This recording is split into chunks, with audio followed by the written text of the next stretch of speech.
High above the smuggler's moon, Nar Shaddaa. We are live tonight from the Outer Rim with another Star Wars Squadrons news video. And Hall, we've got 5 amazing topics for you guys tonight. We are talking gameplay impressions. Yes, I got to play Star Wars Squadrons. It was amazing. We'll get into it. We've got voice attack. We've got HOTAS on console. There is hope. We have the main story characters that you can expect to see. And last but not least, Hall, I want to know what craft you plan on flying in this community poll. Guys, are you ready for all this goodness? Let's hit it, baby. As always, pilots, if you like and enjoy my content, don't forget to hit that like and subscribe button down below if you want to stay up to date with all the latest Star Wars Squadrons news. All right, guys, let's get started here. We're going to talk about gameplay impressions. Yes, I got to play Star Wars Squadrons. That is the beauty of when you have the Hall supporting you, an amazing Star Wars community, born from Star Wars Galaxy of Heroes, of course. Lots of people accepted in the beta test, got me all hooked up.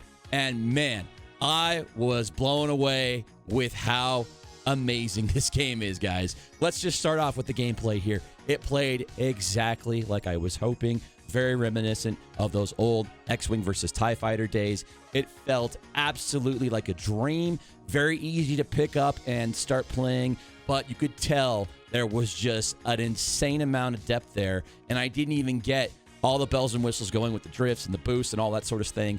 All the countermeasures. There's going to be layers upon layers of depth, and I am super excited for that. Let's talk about the flight model. Now, I know a lot of people were thinking that the flight model could be like Elite Dangerous, could be like Star Citizen, where you can not only move up, down, left, right, but every direction in between. They call it like 6 degrees of freedom.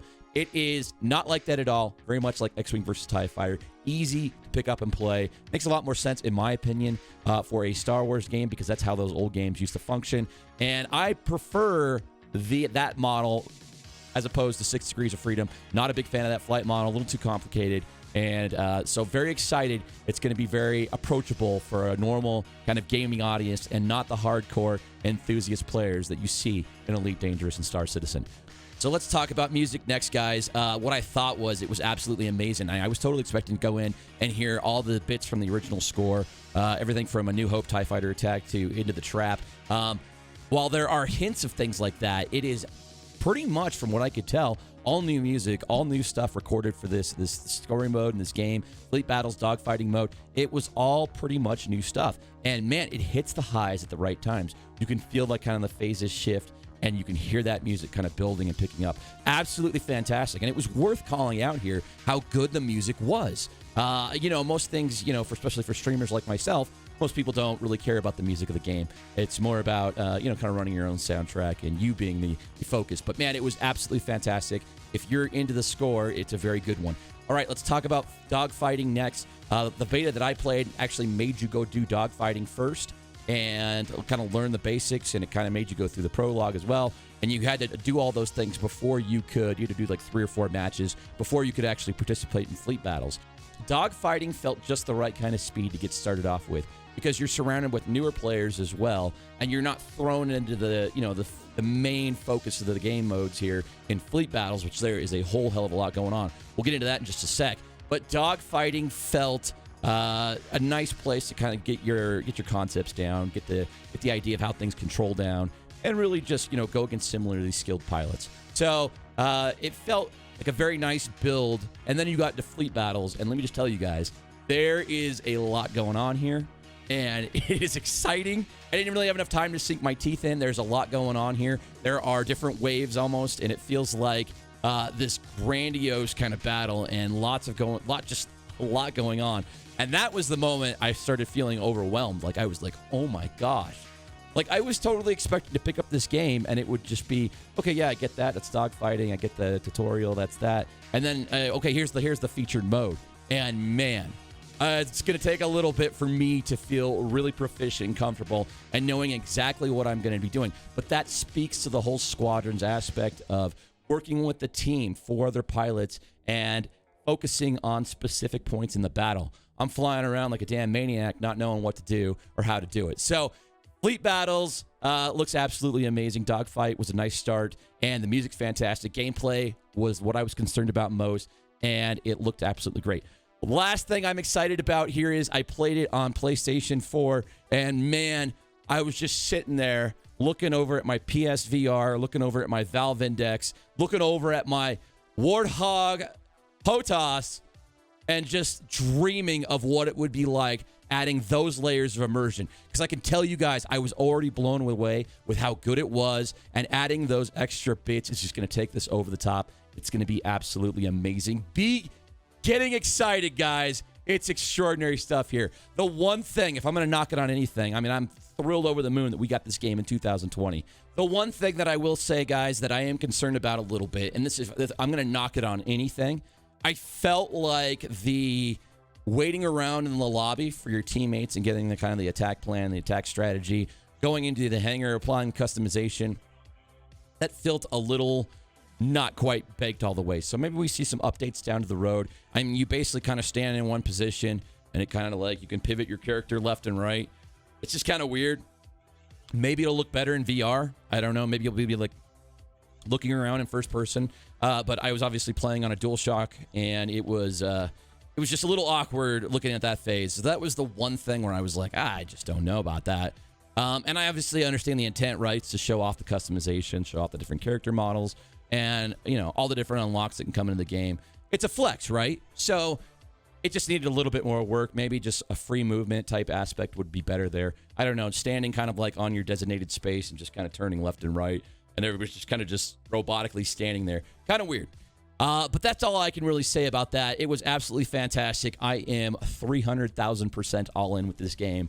So I know that doesn't make sense, but let's keep rolling, guys. We're going to talk about voice attack. Yes, we had a tweet confirmed from Ian Frazier, the game's creative director.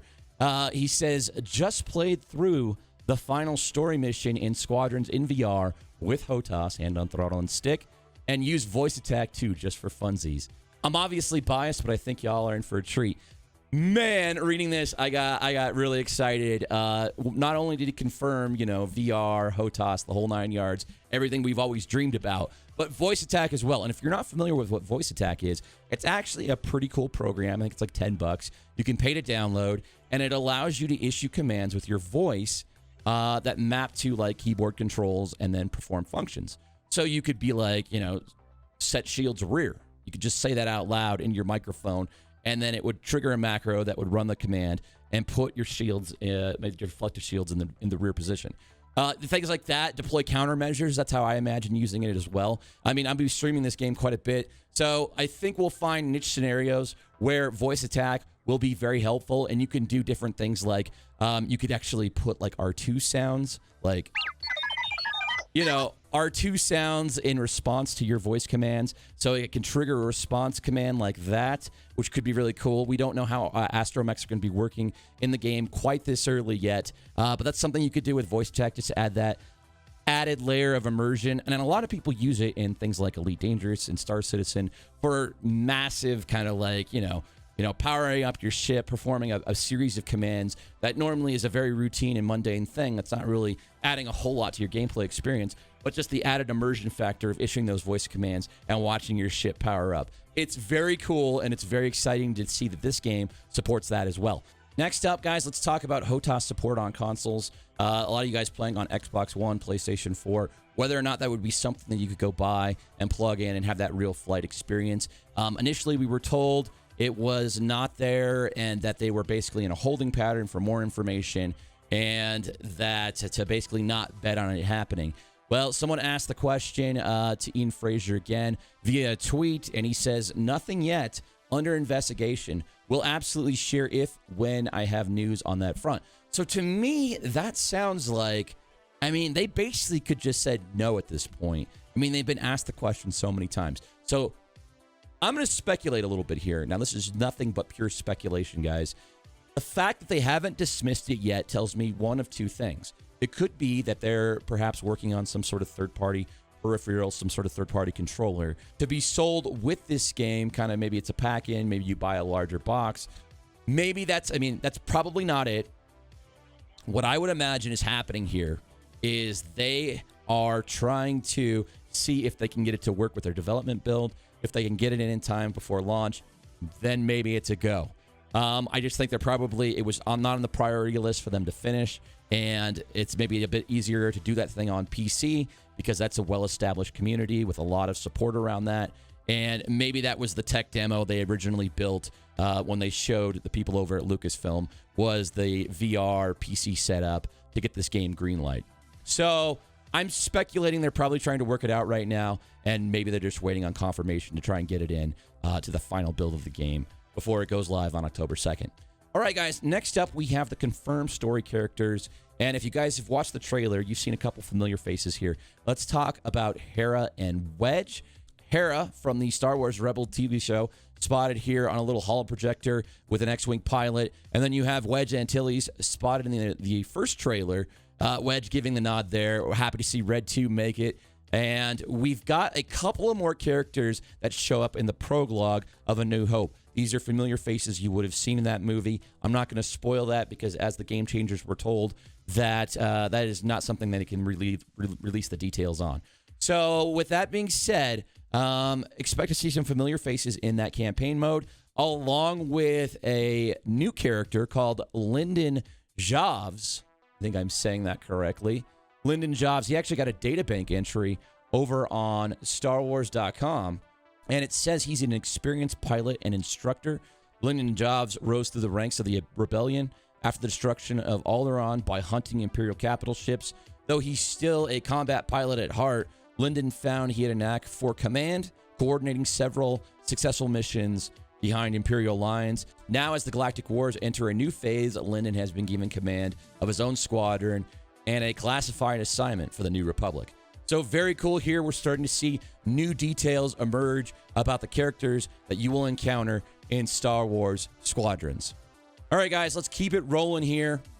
We've got a community question as our fifth topic tonight. And basically, the question I want to know from all you down in the comments down below is, what 2 ships are you looking to focus on and fly when this game releases? For me, it is quite simple here. I am an X-Wing guy. Actually, when I was a kid, I loved the A-Wing in the old X-Wing games, loved the B-Wing and the A-Wing in those games. But now, as I've gotten older, I just love the classic aesthetic of the X-Wing. So I'll be piloting an X-Wing for the Rebellion, and when I do fly for the Empire, it will be the TIE Reaper. Gonna go with a support class.